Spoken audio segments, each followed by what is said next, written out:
Hey hi guys, எல்லாரும் எப்படி இருக்கீங்க?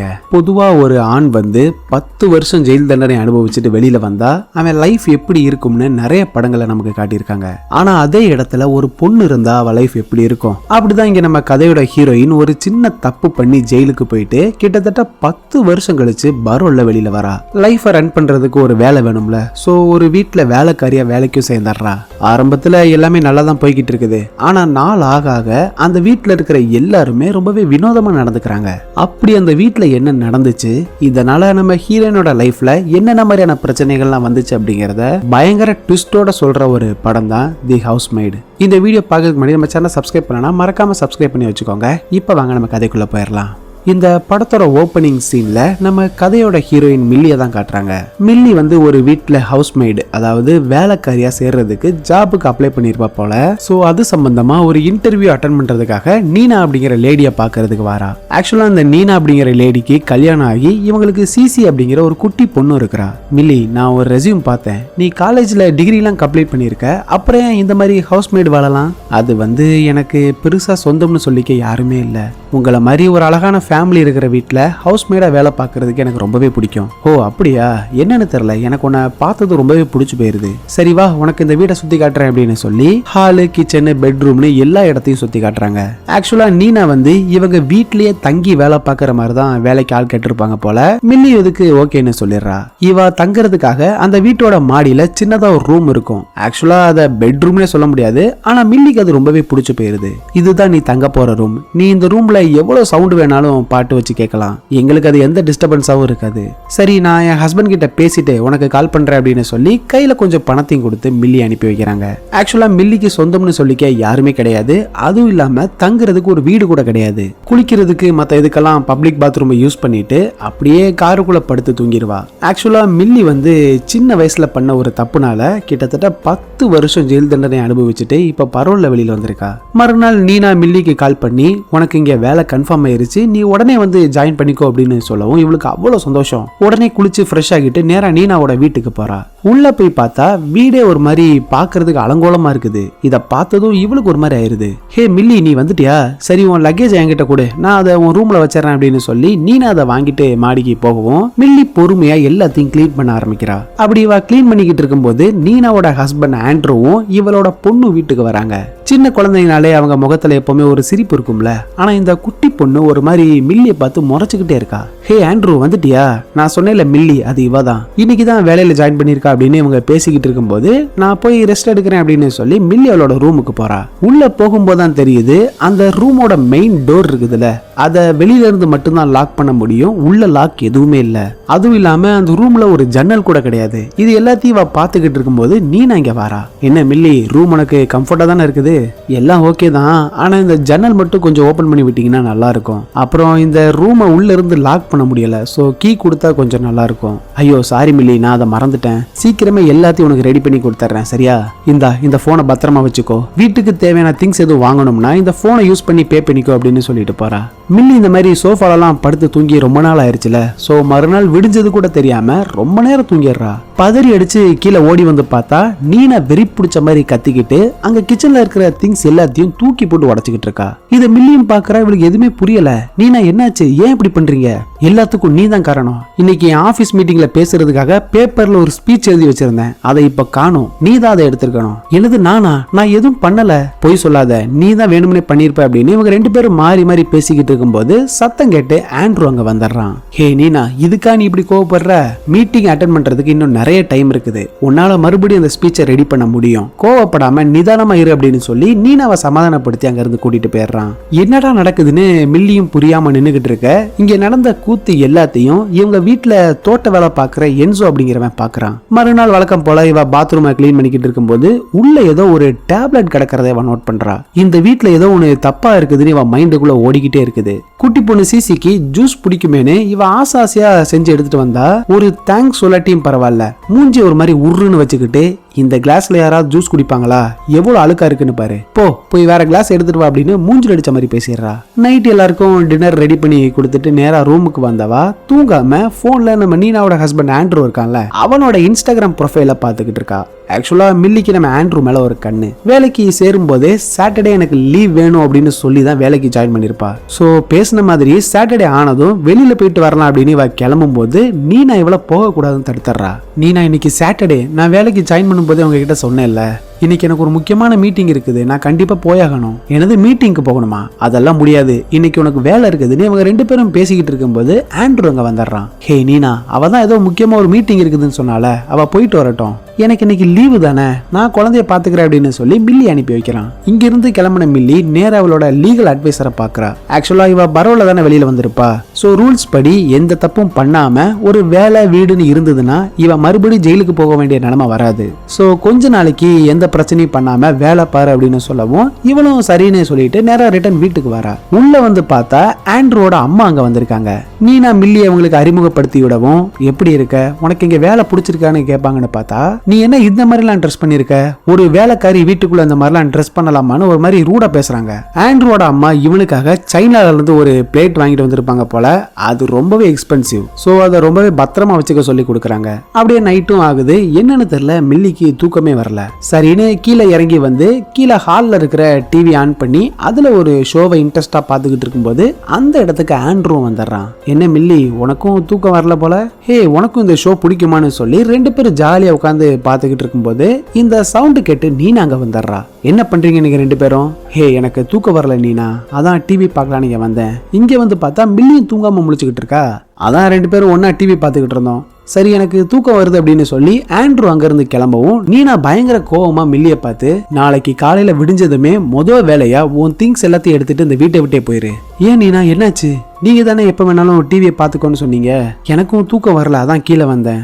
அதெல்லாம் எனக்கு தெரியாது, நாளைக்கு நீ இங்க இருந்து கிளம்பி ஆகணும். ப்ளீஸ் நீனா, என்னை இங்க இருந்து அனுப்பிடாதீங்க, நான் இனிமேல் இப்படி பண்ண மாட்டேன், எனக்கு கடைசியா ஒரு சான்ஸ் கொடுங்க அப்படின்னு கெஞ்சவும், சரி இதுதான் உனக்கு ஃபர்ஸ்ட் அண்ட் லாஸ்ட் வார்னிங், இனிமேல் நீ எப்படி நடந்துக்கிற அப்படிங்கறத பொறுத்து தான் உன்னை வேலையில வச்சுக்கணுமா வேண்டாமான்னு நான் முடிவு பண்ணுவேன். முதல்ல வீட்டுக்குள்ள இந்த மாதிரி ட்ரெஸ் போடாம நீட்டா ட்ரெஸ் பண்ணு. இன்னொரு முக்கியமான விஷயம், என் புருஷங்கிட்ட இருந்து கொஞ்சம் விலையே ஏறு அப்படின்னு இவளை வான் பண்ணி அனுப்பி வைக்கிறா.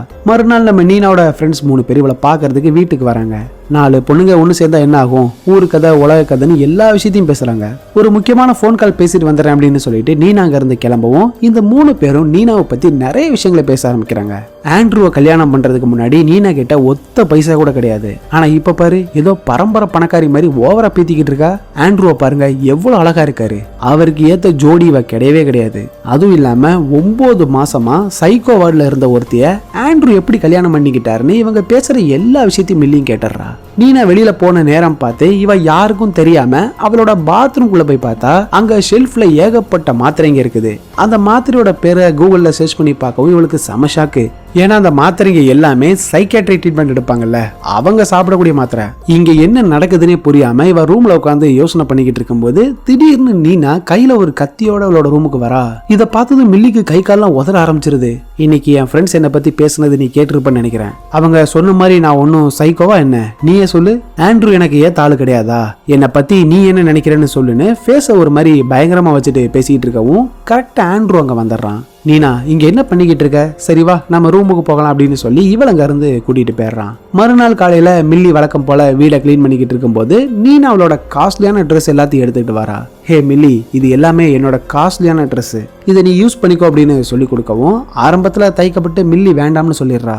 இல்ல இல்ல இதை நீ வாங்கிதான் ஆகணும் அப்படின்னு நீனா கம்பல் பண்ணவும் வேற வழி இல்லாம இவ்வளவு அதை வாங்கிக்கிறா. இன்னொரு முக்கியமான விஷயம், வர சாட்டர்டே அன்னைக்கு நானும் ஆண்ட்ரூவும் ஒரு மியூசிக் கான்சர்ட்டுக்கு போகலாம்னு இருக்கோம். ஸோ எங்களுக்கு அதுக்கான டிக்கெட்ஸை புக் பண்ணிடு.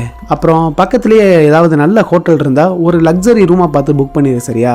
இந்த வீக்கெண்ட் நீயும் கொஞ்சம் ரிலாக்ஸ் பண்ணிக்கோ அப்படின்னு சொல்லவும் மில்லியும் அதுக்கு ஓகேன்னு சொல்லிடுறா. ஈவினிங் சிசி அவளோட டான்ஸ் கிளாஸ்ல இருந்து பிக்கப் பண்றதுக்காக மில்லி வெயிட் பண்ணிக்கிட்டு இருக்கும்போது பக்கத்துல இருந்த ஒரு லேடி மெதுவா கிட்ட வந்து பேச்சு கொடுக்க ஆரம்பிக்கிறா. நீங்க நீனா வீட்டுல தானே வேலை பாக்குறீங்க, அவ நார்மலா தான் இருக்காளா இல்ல உங்களை போட்டு டார்ச்சர் பண்ணிக்கிட்டு இருக்காளா? டார்ச்சரா, என்ன சொல்றீங்க நீங்க? உங்களுக்கு தெரியாதா? நீனா ஆல்ரெடி கொஞ்ச நாள் மென்டல் ஹாஸ்பிட்டல்ல இருந்த விஷயம் உங்களுக்கு தெரியும் நினைக்கிறேன். அது எதனால இருந்தான்னு உங்களுக்கு தெரியுமா? தன்னோட சொந்த குழந்தையவே பாத்டப்ல முக்கி கொல்ல பார்த்த ராட்சசி அவ. அது மட்டும் இல்லாம இது மாதிரி நிறைய விஷயங்கள் பண்ணிருக்கா. பாவம் எப்படிதான் ஆண்ட்ரூ இதை பொறுத்துக்கிட்டு கூட குடும்பம் நடத்துறாரோன்னு சொல்லவும் மில்லி ஒரு மாதிரி பயந்து போயிடுறா. சிசியை பிக்கப் பண்ணிட்டு நேரா வீட்டுக்கு வரவும் வெளியில அந்த என்ஜோ நிக்கிறத பாக்குறா. நேரா என்ஜோ கிட்ட போயிட்டு இந்த வீட்டுல என்னதான் நடக்குது, ப்ளீஸ் உனக்கு ஏதாவது தெரிஞ்சா சொல்லு அப்படின்னு கேட்கவும் என்ஜோ உடனே நீ இந்த வீட்டுக்கு வந்திருக்கவே கூடாது, உடனே இங்க இருந்து போயிருன்னு இவங்க பேசிக்கிட்டு இருக்கும்போது கரெக்டா அங்க நீனா வந்துடுறா. ஹே மில்லி, யாரை கேட்டு நீ இந்த டிக்கெட்ஸ் புக் பண்ண? நானும் சிசியும் இந்த வீக்கெண்ட் சம்மர் கேம்ப் போறோம்னு உனக்கு தெரியாதா? இதை கேன்சல் பண்ணலாம்னு பார்த்தா ரீஃபண்ட் கிடையாதுன்னு போட்டிருக்குது. நீனா, நீங்க தானே சொன்னீங்க டிக்கெட்டை புக் பண்ண சொல்லி, அதனாலதான் நானும் பண்ணேன். அதெல்லாம் எனக்கு தெரியாது. ரீஃபண்ட் கிடைக்காத ஒரு டிக்கெட்டை புக் பண்ணது உன்னோட தப்பு. ஒழுங்கு மரியாதையா டிக்கெட்டுக்கான காசை திருப்பி கூட அப்படின்னு சொல்லவும் மில்லிக்கு என்ன பண்றதுனே தெரியல. இவங்க பேசிக்கிட்டு இருக்கும்போது கரெக்டா அங்க ஆண்ட்ரூ வந்துடுறான். ஹே நீனா, என்ன ஆச்சு? இப்போ கிரெடிட் கார்டை யூஸ் பண்ணி தானே டிக்கெட்டை புக் பண்ணியிருக்கோம். நான் அதை பேங்க்ல பேசி ரீஃபண்ட் கிடைக்க ஏற்பாடு பண்றேன். நீ ரிலாக்ஸ் ஆயிரு அப்படின்னு சொல்லி இவளை உள்ள கூட்டிட்டு போயிடுறான். அப்படியே வீக்கெண்டு வர நீனா சொன்ன மாதிரியே சிசியும் நீனாவும் அந்த சம்மர் கேம்புக்கு கிளம்பி போக வீட்டுல ஆண்ட்ரூ மில்லி மட்டும் தனியா இருக்காங்க. மறுநாள் ரெண்டு பேரும் ஃபுட்டை ரெடி பண்ணிக்கிட்டு இருக்கும்போது தான் ஆண்ட்ரூ ஒரு விஷயத்த சொல்றான். ஆக்சுவலா அந்த டிக்கெட்டுக்கு ரீஃபண்ட் கிடையாதுன்னு சொல்லிட்டாங்க. அந்த டிக்கெட்ஸ் வேஸ்டா போறதுக்கு பேசாம நாம ரெண்டு பேரும் அந்த ஷோக்கு போயிட்டு வந்துருவோமா? கண்டிப்பா அது உனக்கு ரொம்ப பிடிக்கும். இல்ல ஆண்ட்ரூ, இது சரிப்பட்டு வராது. நீனாக்கு தெரிஞ்சா பெரிய பிரச்சனை ஆகிரும். ஹே மில்லி, நீனாக்கு இந்த விஷயம் தெரியாத மாதிரி நான் பாத்துக்கிறேன். வேஸ்டா போறதுக்கு பேசாம நாம போயிட்டு வந்துடலாம் அப்படின்னு கூப்பிட இவனும் ஓகேன்னு சொல்லி நீனா இவளுக்கு நிறைய காஸ்ட்லியான ட்ரெஸ்ஸஸ் கொடுத்தால அதுல ஒரு ட்ரெஸ் எடுத்து போட்டுக்கிட்டு ரெண்டு பேரும் கிளம்பி அந்த ஷோக்கும் போறாங்க. ஷோ முடிஞ்சதும் டின்னர் சாப்பிட்டுட்டு இவங்க பக்கத்துலேயே ஒரு லக்ஸரி ரூமை புக் பண்ணியிருப்பாங்கல்ல, ஸோ எக்ஸ்ட்ரா ஒரு ரூமை புக் பண்ணி நைட்டு அங்கேயே ரெண்டு பேரும் ஸ்டே பண்ணிடுறாங்க. ரூமுக்குள்ள வந்ததுமே ரெஃப்ரெஷ் ஆயிட்டு மில்லி போனை எடுத்து பார்த்தா நீனா கிட்ட இருந்து ஏகப்பட்ட கால்ஸ் மெசேஜஸ்னு வந்திருக்குது. ஐயோ போச்சு, அவ்வளவுதான், நீனாக்கு இங்க வந்த விஷயம் தெரிஞ்சிருச்சுன்னு நினைக்கிறேன். என்ன வேலையில இருந்து துரத்த போறாங்கன்னு பயந்துகிட்டே ஆண்ட்ரூ கிட்ட விஷயத்த சொல்றா. ஹே மில்லி, அதெல்லாம் ஒன்னும் ஆகாது, அதான் நான் உன் கூட இருக்கல, நீ பயப்படாத, உனக்கு எதுவும் ஆகாதுன்னு மெதுவா மில்லி கிட்ட வந்து அவளை கிஸ் பண்ணவும் இவளுக்கு தான் ஆல்ரெடி ஆண்ட்ரூ மேல ஒரு இன்ட்ரெஸ்ட் இருக்குது. சோ ரெண்டு பேரும் அப்படி இப்படிமா ஒன்னா இருக்காங்க. மறுநாள் விடிஞ்சதுமே ரெண்டு பேரும் அவசர அவசரமா கிளம்பி வீட்டுக்கு வந்து பார்த்தா நீனா வெளியில எங்கேயோ போயிருப்பா போல. வீட்டுல அவளை ஆள காணோம். வழக்கம் போல மில்லி பிரேக்ஃபாஸ்ட் ரெடி பண்ணிக்கிட்டு இருக்கும்போது நீனா வீட்டுக்கு வந்துடுறா. இன்னைக்கு ஒரு பெரிய சண்டை நடக்க போகுது அப்படின்னு பார்த்தா எதுவுமே நடக்காத மாதிரி ரொம்பவே கேஷுவலா பேசுறா. என்ன மில்லி, வீக்கெண்ட் எப்படி போச்சு உனக்கு? என் தொல்லை இல்லாம சந்தோஷமா இருந்திருப்ப.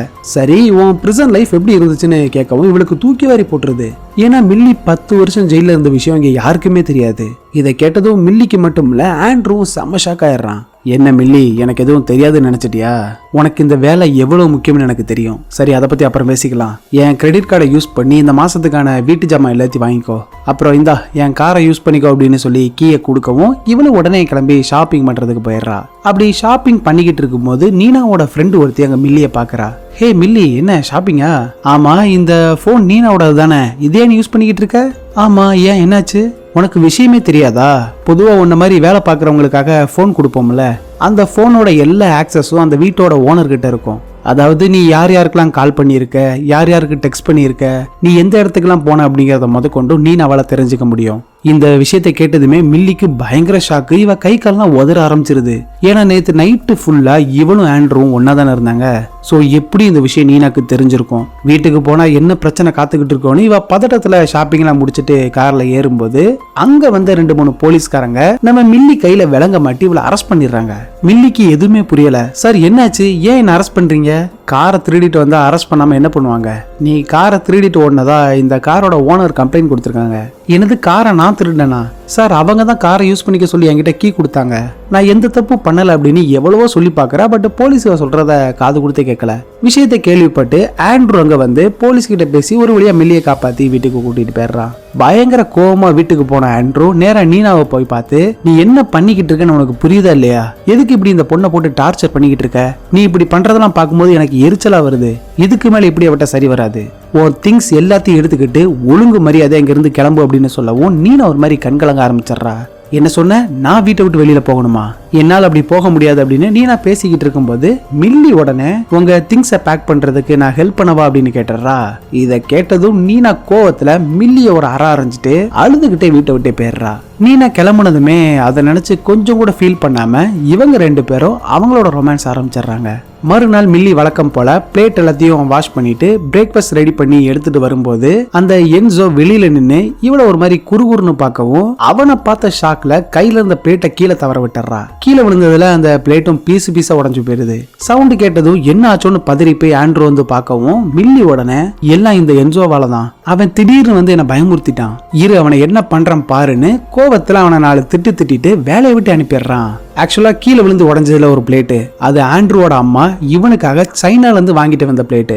இத பார்த்ததும் ஆண்ட்ரூ ஏதாவது கோவப்பட்டு கத்துவோம் அப்படின்னு பார்த்தா ரொம்பவே அமைதியா, ஒண்ணும் இல்ல சாதாரண ஒரு பிளேட்டு தானே, உனக்கு எது அடிப்படல, சரி இந்த உடஞ்சு போன பிளேட் எல்லாத்தையும் கவனமா எடுத்து ஒரு கவர்ல மட்டும் போட்டு வச்சிரு அப்படின்னு சொல்லிட்டு போகவும் ஆண்ட்ரூவோட இந்த குணத்தை நினைச்சு மில்லி ரொம்பவே சந்தோஷப்படுறா. அன்னைக்கு நைட்டு 2 பேரும் ட்ரிங்க்ஸ் பண்ணிட்டு மேல மில்லியோட ரூம் இருக்குதுல்ல அதுலயே படுத்தும் தூங்கிடுறாங்க. காலையில விடிஞ்சதுமே மில்லி கண் முழிச்சு பார்த்தா ஆண்ட்ரூ அங்க காணோம். அதுவும் இல்லாம பெட்ல இருந்து இவ எந்திரிச்சு பார்க்கும்போது தான் தெரியுது அந்த ரூம்ல இருந்து இவளோட திங்ஸ் எதையுமே காணோம். என்ன நடக்குதுன்னு புரியாம இவளும் எந்திரிச்சு போய் டோரை ஓபன் பண்ணனா டோரு லாக் ஆயிருக்குது. இத பார்த்தது மில்லி ரொம்பவே பயந்து போயிடுறா. ஆண்ட்ரூ எங்க இருக்க நீ, என்னால டோரை ஓபன் பண்ண முடியல, ப்ளீஸ் வந்து டோரை ஓபன் பண்ணி விடு. இல்ல மில்லி என்னால ஓபன் பண்ண முடியாது, நீ நிறைய விஷயங்கள் கத்துக்க வேண்டியது இருக்குதுன்னு சொல்லிட்டு போகவும் மில்லி கோவத்துல கத்த ஆரம்பிக்கிறா. அப்படி அந்த சீனை கட் பண்ணி நம்ம நீனா அந்த வீட்டை விட்டு வெளியில போயிருப்பால அந்த விஷயத்த காட்டுறாங்க. அன்னைக்கு கோவத்துல வெளியில போனவா ஏதோ அவளுக்கு பெரிய சுதந்திரம் கிடைச்ச மாதிரி சந்தோஷத்துல பயங்கரமா கத்தி சத்தம் போடுறா. இங்க இருந்து கிளம்புன நீனா ஒரு ஹோட்டல் ரூம் எடுத்து சரக்கு அடிச்சு ரொம்பவே சந்தோஷமா இருக்கா. என்னடா இது, புருஷனை பிரிஞ்சு வந்த வருத்தம் கொஞ்சம் கூட இவ முகத்துல தெரியலையேன்னு பார்க்கும்போதுதான் நமக்கு ஒரு பிளாஷ்பேக்கை காட்டுறாங்க. ஆக்சுவலா நீனா சின்ன வயசா இருக்கும் போதே இவளோட அப்பா அம்மா 2 பேருமே இறந்து போயிட்டாங்க. யாரோட துணையும் இல்லாம தனியாவே வாழ்ந்த நீனாவுக்கு அவளோட காலேஜ் ப்ரொஃபசர் மேல காதல் வந்து இதனால பிரெக்னென்ட்டும் ஆயிடுறா. அந்த ஆளுக்கு ஆல்ரெடி கல்யாணம் ஆகி ஒரு ஃபேமிலி வேற இருக்குது. இந்த டைம்ல நமக்கு இந்த குழந்தை வேண்டாம், அதை கலைச்சிருன்னு எவ்வளவோ சொல்லி பாக்குறாரு. பட் நீனா முடியாதுன்னு அடம் பிடிக்கவும் இவளை அப்படியே கழட்டி விட்டுட்டு போயிடுறான். மறுபடியும் யாரோட துணையும் இல்லாம குழந்தைய பெத்து வளர்த்து காலேஜும் கம்ப்ளீட் பண்ணிட்டு ஒரு ஆபீஸ்ல வேலைக்கும் ஜாயின் பண்ணிடுறா. அந்த டைம்ல தான் இவ வேலை பார்க்குற இதே ஆபீஸுக்கு ஒரு ப்ராஜெக்ட் விஷயமா நம்ம ஆண்ட்ரூ வரான். 2 பேரும் தற்செயலா மீட் பண்றாங்க. என்னன்னு தெரியல, பார்த்ததும் 2 பேருக்கும் ஒருத்தர் பிடிச்ச போயிருது. அப்படியே 2 பேரும் கொஞ்ச நாள் டேட் பண்றாங்க. ஆண்ட்ரூக்கு நீனாவை எந்த அளவுக்கு பிடிக்குமோ அதே மாதிரி இவளோட பொண்ணு சிசியையும் பிடிக்கும். ரொம்ப நாள் டேட் பண்ணதுக்கு அப்புறம் இவங்க 2 பேரும் கல்யாணமும் பண்ணிக்கிறாங்க.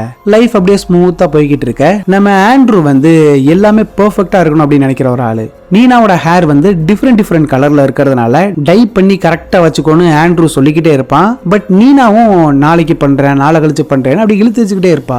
இதனால கடுப்பான ஆண்ட்ரூ என்ன பண்றானா, மில்லி ஸ்டே பண்றதுக்காக மேல அட்டிக்ல சின்னதா ஒரு ரூம் கொடுத்தாங்கல்ல அந்த ரூம்ல என்னோட முக்கியமான ஃபைல் ஒன்னு இருக்குது, அதை எடுத்துட்டு வா அப்படின்னு சொல்லி நீனாவை அங்க அனுப்பிட்டு அவன் ரூமுக்குள்ள போனதுமே இவன் அந்த ரூமை லாக் பண்ணிடுறான். ஆண்ட்ரூ என்ன இது விளையாட்டு, ஒழுங்கா டோரை ஓபன் பண்ணி விடுன்னு எவ்வளவோ சத்தம் போட்டு பாக்குறா. பட் இவன் டோரை ஓபன் பண்ணவே இல்ல. நான் அவன்கிட்ட பல டைம் சொல்லிட்டேன் ஹேரை ஒழுங்கா மெயின்டைன் பண்ணுன்னு. ஆனா நீ என்னன்னா ஒரு ஒழுக்கமே இல்லாம இருக்க. நீ செஞ்ச தப்புக்கு ஒரு பனிஷ்மெண்ட் இருக்குது. நான் இப்போ உனக்கு ஒரு என்வலப் தரேன். நீ என்ன பண்றனா உன்னோட தலைமுடியில இருந்து ஒரு 100 முடிய அதோட வேறு தெரியற மாதிரி புடுங்கி என்கிட்ட கொடுத்தனா நான் இந்த கதவை ஓபன் பண்ணி விடுறேன். இதை நீ பண்ண மாட்டேன்னு அடம் பிடிச்சனா உள்ளே கிடந்து சாவுன்னு சொல்லிட்டு போகவும் நீனாக்கு ஒண்ணுமே புரியல. ஆண்ட்ரூ இது என்ன கிறுக்குத்தனமா இருக்குது, யாராவது ஹெல்ப் பண்ணுங்க அப்படின்னு எவ்வளவுதான் இவ கத்தி சத்தம் போட்டாலும் வெளியில யாருக்குமே அது கேட்காது. அந்த ரூமுக்குள்ள குடிக்கிறதுக்காக 2-3 பாட்டில் தண்ணி மட்டும் தான் இருக்குது, வேற எதுவுமே இல்ல. எப்படியோ 2 நாள் அந்த ரூமுக்குள்ள இருந்து சமாளிச்சிடறா. பட் இதுக்கு மேல அவளால சுத்தமா முடியல. வெளியில வேற நம்ம பொண்ணு இருக்கா, அவளுக்கு என்ன ஆச்சு ஏதாச்சுன்னு எதுவுமே அவளுக்கு தெரியாது. தப்பிக்க வேற வழியே இல்ல அப்படிங்கறத புரிஞ்சுக்கிட்டு ஆண்ட்ரூ சொன்ன மாதிரியே ஒவ்வொரு முடியா 100 முடிய வேரோட புடுங்கி அந்த என்வலப்ல வச்சு டோர் கீழே கேப் வழியா ஆண்ட்ரூ கிட்ட கொடுக்கறா. சரி இதை பார்த்துட்டு ஆண்ட்ரூ கதவை திறந்து விடுவான் அப்படின்னு பார்த்தா நீ கொடுத்ததுல ஒரு முடி மட்டும் ஹேர் ரூட் இல்ல. சோ நான் கேட்டதை நீ கரெக்டா பண்ணாததுனால மறுபடி முதல்ல இருந்து ஸ்டார்ட் பண்ண அப்படின்னு சொல்லவும் இவளுக்கு வருது பாருங்க கோவம். பட் என்னதான் கோவப்பட்டாலும் ஆண்ட்ரூ சொன்னதை செஞ்சு கொடுத்தா மட்டும்தான் இவளால வெளியே போக முடியும். சோ வேற வழி இல்லாம மறுபடியும் 100 முடிய புடிங்கி கொடுக்கறா. 2-3 நாள் சரியா சாப்பிடாததுனால நீனா மயக்கம் போட்டு கீழே விழுந்துடுறா. கொஞ்ச நேரம் கழிச்சு மயக்கத்துல இருந்து கண் முழிச்சு பார்த்தா இவ பாத்ரூமுக்கு முன்னாடி மயக்கம் போட்டு கிடக்குறா. இவளுக்கு ஆப்போசிட்ல அந்த பாத் டப் இருக்குதுல்ல அதுல தண்ணி ஃபுல்லாகி பாவம் இவளோட குட்டி பொண்ணு சிசி உயிருக்கு போராடிக்கிட்டு இருக்கா. இத பார்த்ததும் பொண்ணை காப்பாத்துறதுக்காக இவ குடுகுடுன்னு உள்ள ஓடவும் கரெக்டா அங்க போலீஸ் வந்துருது. நீனா தான் அவளோட பொண்ணை இப்படி பாத் டப்புக்குள்ள முக்கி கொலை பண்ண பாக்குறான்னு சொல்லி இவளை அரெஸ்ட் பண்ணி கூட்டிட்டு போயிடுறாங்க. ஆக்சுவலா இது எல்லாமே ஆண்ட்ரூவோட பிளான் தான். நீனா ஒரு மனநலம் பாதிக்கப்பட்ட பொண்ணுன்னு எல்லாரையும் நம்ப வைக்கணும் அப்படின்னு தான் இப்படி ஒரு காரியத்தை பண்ணியிருக்கான். உண்மையாவே அங்க என்ன நடந்ததுன்னு சொன்னா கூட இவளை யாருமே நம்ப மாட்டாங்க. இந்த ஒரு விஷயத்தினாலதான் நீனா கிட்டத்தட்ட 9 மாசம் பாவம் அந்த சைக்கோ வார்டுல இருந்திருக்கா. பொண்ணு வேற இவன் கூட தானே இருக்கா. சோ இவனை எதிர்த்து நம்மளால எதுவுமே பண்ண முடியாது அப்படிங்கறத புரிஞ்சுக்கிட்டு எல்லாத்தையும் சகிச்சுக்கிட்டு வாழ்க்கைய வாழ ஆரம்பிக்கிறா. எல்லாம் நீனாக்கு எதிரா இருக்கும் போது இந்த என்சோ மட்டும் தான் இவளுக்கு சப்போர்ட்டிவா இருக்கான். நீனா இங்க இருந்து தப்பிச்சு போறதுக்காக அவளுக்கு பாஸ்போர்ட் அது இதுன்னு எல்லாத்தையும் ரெடி பண்ணி கொடுக்கறான். பட் இந்த பாஸ்போர்ட் விஷயம்லாம் ஆண்ட்ரூக்கு தெரிஞ்சு அதை இவன் கிழிச்சு போட்டதுனால இவளால இப்ப எங்கேயுமே போக முடியாது. அதுவும் இல்லாம சிசி இவன் கண்ட்ரோல்ல இருக்கிறதுனால இவளால பொண்ணை விட்டு எங்கேயும் போக முடியாது. சோ இவங்க 2 பேரும் சேர்ந்து என்ன பிளான் பண்றாங்கன்னா, ஆண்ட்ரூவோட கவனத்தை எப்படியாவது வேற ஒரு விஷயத்துல திசை திருப்பணும் அப்படின்னு வீட்டுக்கு புதுசா ஒரு வேலைக்காரி வேணும், அதுவும் கல்யாணம் ஆகாத பொண்ணா வேணும்னு சொல்லி அட்வர்டைஸ்மெண்ட் கொடுக்கவும் நம்ம மில்லியோட ப்ரொஃபைல் இவங்க கண்ணுல மாட்டுது. அவளை நேர்ல கூப்பிட்டு பேசும்போதுதான் ஆண்ட்ரூக்கு ஏத்த மாதிரி மில்லி இருக்கா அப்படிங்கிற விஷயம் தெரிய வருது. சோ இவளை பத்தி முழு விஷயம் தெரிஞ்சிருந்தும் வேணும்னு இவளை வேலைக்கு சேர்த்துக்கிட்டது மட்டும் இல்லாம இவங்க நினைச்ச மாதிரியே மில்லியும் ஆண்ட்ரூவும் க்ளோஸா பழக ஆரம்பிச்சிடுறாங்க. இப்ப அப்படியே பிரசன்ட காட்டினா டோர் ஓபன் பண்ண சொல்லி மில்லி கத்திக்கிட்டே இருக்கா. பட் ஆண்ட்ரூ முடியவே முடியாதுன்னு சொல்லிடுறான். என் அம்மா ஆசையா வாங்கி கொடுத்த பிளேட்டை பத்திரமா பாத்துக்காம சின்ன குழந்தை மாதிரி கேர்லெஸ்ஸா அதை கீழே போட்டு உடைச்சிருக்க. கிட்டத்தட்ட இந்த பிளேட் வந்து 21 பீஸா உடைஞ்சிருக்குது. நீ இந்த ரூம்ல இருந்து வெளியில வரணும்னா இத வச்சு உன்னோட உடம்புல 21 தடவை கட் பண்ணிக்கோ அப்படின்னு சொல்லி அந்த உடஞ்ச பிளேட்டோட பீஸ் ஒன்னு கொடுக்குறான். இத பார்க்கவும் தான் நீனா ஒன்னும் சைக்கோ கிடையாது, ரியல் சைக்கோவே ஆண்ட்ரூ தான் அப்படிங்கிற விஷயம் அவளுக்கு தெரிய வருது. இப்போதான் மில்லி எதுக்காக ஜெயிலுக்கு போனா அப்படிங்கறத நமக்கு காட்டுறாங்க. ஆக்சுவலா மில்லி வந்து ரொம்பவே அமைதியான ஒரு பொண்ணு. ஒரு நாள் இவளோட க்ளோஸ் ஃப்ரெண்ட் ஒரு பொண்ணு ரூம்ல தனியா இருக்கும்போது அதே ஸ்கூல்ல படிக்கிற ஒருத்தன் இவள்கிட்ட தப்பா நடந்துக்கிறான். இத பார்த்து பொறுக்க முடியாத மில்லி கோபத்துல அந்த பையனை அடிச்சதுல அவன் செத்தே போயிடுறான். இந்த ஒரு விஷயத்தினாலதான் அவளை ஜெயில தூக்கி போட்டிருப்பாங்க. ஆண்ட்ரூ ஒரு உடஞ்ச பீஸை கொடுத்து கட் பண்ணிக்க சொல்லியிருப்பான்ல. சோ இங்க இருந்து எப்படியாவது தப்பிக்கணும் அப்படின்னு இவளும் உடம்புல கட் பண்ணிக்க ஆரம்பிக்கிறா. ரத்தம் பொல பொலன்னு கீழே ஊத்துனதுல மயக்கம் போட்டு கீழே விழுந்துடுறா.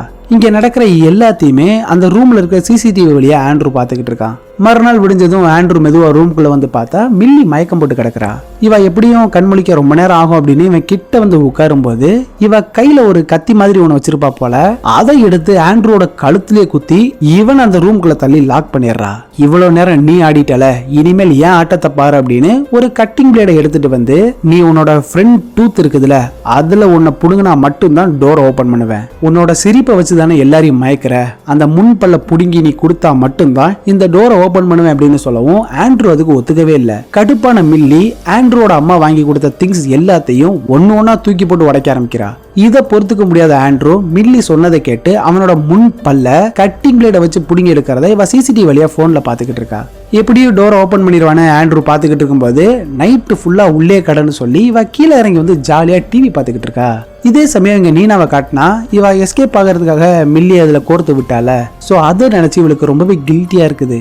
என்ன இருந்தாலும் மில்லி ரொம்பவே பாவம். அவளை எப்படியாவது ஆண்ட்ரூ கிட்ட இருந்து காப்பாத்தி கூட்டிட்டு வரணும்னு முடிவு பண்ணி நேரா இங்க வீட்டுக்கே கிளம்பி வந்துடுறா. கீழே டிவி ஓடுற சவுண்டு கேட்டதும் ஆண்ட்ரூ தான் கீழே இருப்பான் அப்படின்னு இவ தப்பா புரிஞ்சுக்கிட்டு மில்லியை காப்பாத்திரணும்னு மேல மாடிக்கு போய் அந்த டோரை ஓபன் பண்ணிடுறா. பார்த்தா அந்த ரூம்ல இருக்கிறது மில்லி இல்ல ஆண்ட்ரூ. டோர் ஓபன் ஆனதுமே அவன் பயங்கர கோவமா நீனாவை தள்ளி விட்டுட்டு மில்லியை கொலை பண்றதுக்கு வரான். மில்லியும் எதிர்த்து எவ்வளவோ போராடி பாக்குறா. பட் அவன் ஸ்ட்ராங்கா இருக்கிறதுனால இவளால தனியா சமாளிக்க முடியல. ஆண்ட்ரூவை கீழே தள்ளி விட்டுட்டு இவ இங்க ஓடி போய் ஒளிஞ்சுக்கிறா. இந்த டைம்ல நீனா ஆண்ட்ரூ கூப்பிட்டு பேச ஆரம்பிக்கிறா. ஆண்ட்ரூ நீனாவை பார்த்து என்ன மன்னிச்சிரு நீனா, நான் ஏதோ ஒரு கோவத்துல அப்படி பண்ணிட்டேன், நான் இப்பவும் உன்னை லவ் பண்றேன் தெரியுமா, நீ பழையபடி என்கிட்ட திரும்பி வந்துரு அப்படின்னு பேசிக்கிட்டு இருக்கும்போது நீனா திடீர்னு கொஞ்சம் விலகி பின்னாடி போகவும் பின்னால இருந்து வந்த மில்லி ஆண்ட்ரூ மாடியில இருந்து கீழே தள்ளி விட்டுறா.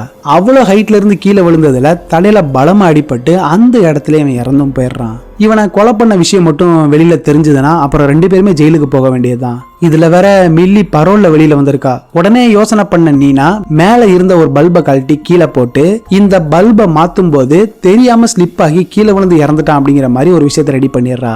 விஷயம் கேள்விப்பட்டு போலீஸ் அங்க வந்து இன்வெஸ்டிகேஷனை ஸ்டார்ட் பண்றாங்க. ஒரு லேடி போலீஸ் ஆபீசர் தான் வந்திருப்பாங்க போல. அவங்க நம்ம நீனா சொல்ற கதையெல்லாம் நம்பவே இல்லை. மாடியில இருந்து கீழே விழுந்ததெல்லாம் ஓகே, ஆனா உடம்புல அத்தனை கத்தி குத்து காயங்கள் இருக்குது. அதுவும் இல்லாம அவனோட ஒரு பல்லு வேற உடைஞ்சு போயிருக்குது. நீங்க எதை பத்தியும் கவலைப்படாதீங்க, இது ஒரு ஆக்சிடென்ட் மாதிரி நான் ரெடி பண்ணிடுறேன். ஆக்சுவலா ஆண்ட்ரூ எனக்கு நல்லாவே தெரியும். ஒரு 5-6 வருஷத்துக்கு முன்னாடி உன்ன மாதிரி தான் என் தங்கச்சி அவன்கிட்ட மாட்டிக்கிட்டா. உனக்கு நடந்த மாதிரி தான் கொஞ்ச நாள் நல்லா பழகிட்டு அப்புறம் போட்டு மென்டல் டார்ச்சர் பண்ண ஆரம்பிச்சிட்டான். சட்டப்படி என்னால் அவனை எதுவுமே பண்ண முடியல. நல்ல வேலை நீங்களாவது இந்த விஷயத்த பண்ணீங்களே.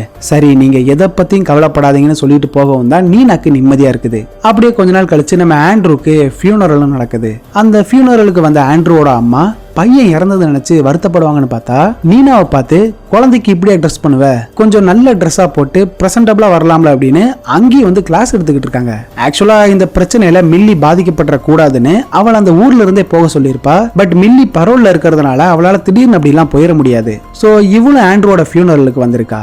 நீனா நேரா மில்லி கிட்ட போயிட்டு ஒரு செக்கை கொடுக்கறா. மில்லி அதை வாங்கி ஓபன் பண்ணி பார்த்தா அதுல $1,00,000 பணம் போட்டிருக்குது. இதை நீ வச்சுக்கிட்டு உனக்கான ஒரு நல்ல லைஃபை தேடிக்கோ அப்படின்னு சொல்லி இவளுக்கு ஒரு ஹக்கையும் கொடுத்துட்டு அங்க இருந்து கிளம்பி போயிடுறா. கட் பண்ணா மில்லி இன்னொரு வீட்டுக்கு ஹவுஸ்மேடா வேலை கேட்டு வந்திருப்பா போல. அந்த வீட்டோட ஓனர் லேடி இருக்கால, அவன் ஒரு மாதிரி மூஞ்ச சோகமா வச்சுக்கிட்டு மில்லியை இன்டர்வியூ எடுத்துக்கிட்டு இருக்கா. மிஸ்ஸஸ் நீனா இருக்காங்கல்ல, அவங்க தான் உன்னை ரொம்பவே ரெக்கமெண்ட் பண்ணாங்க. ஆக்சுவலா என் ஹஸ்பண்ட் வந்து கொஞ்சம் ரஃப் அண்ட் டஃப்பான ஆளு அப்படின்னு அவங்க பேசிக்கிட்டு இருக்கும்போது தான் இந்த லேடியோட கையில ஒரு பெரிய காயம் இருக்கிறத மில்லி நோட் பண்றா.